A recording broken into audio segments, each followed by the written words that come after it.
Why can't the children read? This is a great question. I have a lot of thoughts about it. Let's do it. Okay. Because we talked about this a couple weeks ago. I listened to you guys talk about it. And it's upsetting me and my homegirls. I think part of the reason the children can't read is because the adults can't read or don't read. I think, modeling behavior like you do for kids, for everything else, like being kind, being generous, helping, you also have to model reading. If you want to have readers in your house, you need to read in your house and not on your phone. You need to read a book, or you need to make it clear to your kids that your Kindle is for books, that it's different than your phone, right? I also think that we're putting too much pressure on teachers to be the exclusive teachers of reading or models for reading.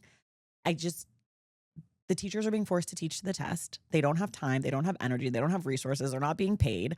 Would you expect that person to be able to do something that is as hard as teaching someone how to not just read, but to comprehend the reading? That's the real issue, I think. It's not that kids can't read. They can read. They cannot take the information they're reading, think about it, translate it, draw conclusions, have opinions, analyze. And I think that also that, I have a lot of thoughts about that. I think that is also tied to just media literacy in general. Yeah. Kids also can't watch movies and tell you what they're about. They don't understand how to critically think about text, whether it's a written text, a text that they're watching that's been turned into a film. I would probably guess they can't also interpret a lot of music, that it's the language and then the thinking about it, and that's the thing we're not teaching. Those are all my thoughts, or some of my thoughts. I'm sure I have more, but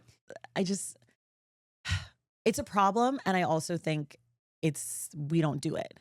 A lot of adults don't do it. Well, it's, for me, I have been criticized by the people in my life that I am too hard on everyone. Sure. I think I'm perfectly measured, but I'm willing to accept some level of feedback. It frustrates me because I hate that humans have to go through cycles. We have the information. Yeah. Like, why do we have to do this? Why are we so hell-bent on repeating cycles? An uneducated, illiterate population is easier to control. Yes. We have the history across the entire planet to show the evidence and results of that. Yep. Why would we willingly submit to that again? I mean, I don't think that people are necessarily willingly submitting to it. I think it's being sort of thrust upon us, right? Like, I think the schools are bad. So organize the resistance. Sure. I mean, yes, 1,000% yes. But I don't think that it's as simple as like people don't want to read. I think people also don't know they're illiterate. Because again, a lot of people can read the words, right? I mean, I work in books. I talk to people about books all the time. You would be stunned to know how many people who consider themselves readers will say something to me about a book. And I am sitting there going, that's literally not what the book said. That's not what happened. After, X scene, Y happened. So X is not where we stopped. But it's like we do not have the tools to talk about books in a way that is engaging to people, and reading that's engaging to people. And like, one of my hottest takes that people get mad at me about, but I will live by this for the rest of my life. I think that talking shit about books is good for books. In the book space, there's this like preciousness that you can't be mean because writing a book is hard and all this stuff. And I'm like, everything is hard. Being a waiter is hard, and you talk shit to your waiter. You're rude to that person. You don't respect the work that they've done. But for some reason, when it comes to books, we have to be precious and kind because authors might read your Goodreads review. But my thing is, if we want people who want to read and talk about books, we have to build a community around books in the same way that you can say, I didn't like the Odyssey. Right. And no one's going to be like, well, making a movie is hard. Having an IMAX camera in a horse is hard. Like, it's all hard. Work is hard. But if we want to be able to talk about books and think about books, and we want kids to talk about books and think about books, we have to give them the permission to say, I read this book and I didn't like it because I thought it was dumb. And that's not great analysis, but that opens a conversation for their friend to say, well, now I want to read this. Like, that's how I was reading as a kid. Someone would be like, oh, I read the Babysitter's Club book and I can't believe this happened. And I said, well, I got to know what happened. Right. Right. And we don't have that space in the book world, especially for younger people. You know, you spitting, because I do think that criticism is a part of conversation. Yes. Like, I am a big villain person. Me too. And I think that you need, and criticism is sort of fills that villain role in conversation as well. Right. So when it comes to like sports, we always have villains. Yes. All my favorite athletes are the most villainous, chesty people. I'm a Draymond person. I mean, who isn't? Who isn't a Draymond? A lot of people. We are big Draymond people. We're around very here. pro Draymond. We love my brother Draymond. You need villains. Yes. And you need the villain in critique creates conversation. Yes. It creates scarcity. It creates interest, Excitement. I recently talked about this with the WNBA, where like we can't have a preciousness around the conversations. Right. It can't just, if we don't want the conversations to just be this toxic, anti-trans, psychotic, male-centered bullshit. Yeah. We need to be able to critique Yes. the play without being told that we're haters. Like, it has to be the same level that you do movies, that you do music, that you do men's sports. Like, and books, I agree with you on that. Yeah. Like, there has to be some intrigue to the feedback. I mean, Haley got me on Court of Thorn and Roses. Is that what it is? Oh. And, you know, obviously everyone is talking about this book. And I'm like, so I read the book, loved the book, was not a spice. Now, maybe I'm just a fucking freak, but I was like, where's this? This is spice, guys. Are we having sex? I know I'm not having a lot of sex, but like the breathing into the chest thing, that's what happens in Missionary. So like, where's I was like, there's got to be more spice. And I've been told that as I've been told this too. The series deeper you goes go, on, which the I more now have the spice. series thanks to Haley. And Haley is a huge reader. So this is like, we talk about this constantly. I need to read the rest of the series because I've got to see how spicy it it gets. Well, that's the thing. And also, like, when we talk about media literacy, what better way to understand a thing than someone else to engage with you about it? If you say, I hated this, and then I say, well, I loved it, and here's why, I have to give you examples as to why. I have to argue it. I have to explain based on the text what I thought. That's text analysis. But we're not giving people the space. And I think adults also. I mean, I'll give an opinion about books, which is my job. And someone will say, oh, well, I didn't get that, but you're probably right. I'm like, no, I'm not right. I want to hear why you loved it. Opinion is not facts. And then I want to bitch at you why you're an idiot. You know, like, I want to have the space to be like, I hated it. You loved it. You tell me why. And me to be like, but that's, you know, you're wrong. Or this is what, you know, and that I think we've devalued sort of the casual critique. Mm-hmm. I mean, I think we've also devalued actual literary criticism, which is a whole different thing, and all the media outlets that are shutting down, and like, you know, that's separate. But I think for individuals, being able to have a critical conversation that is casual and like knowing how to fight with each other and how to disagree, but not personally, but to disagree about a work of art is so important. And I think like the other thing about the kids is, I know I said that the parents aren't reading, but also the parents and the kids should sometimes be reading the same thing.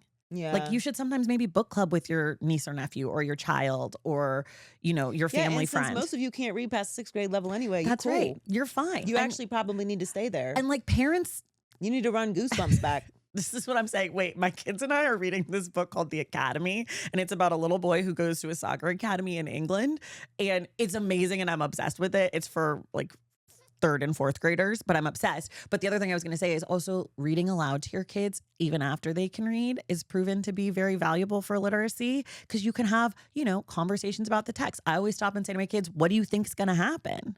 Right? It doesn't matter if they're right. It's just about teaching them to read and think as a person who's engaging with the text. And maybe they miss something and you pause and you say, what did you think about that?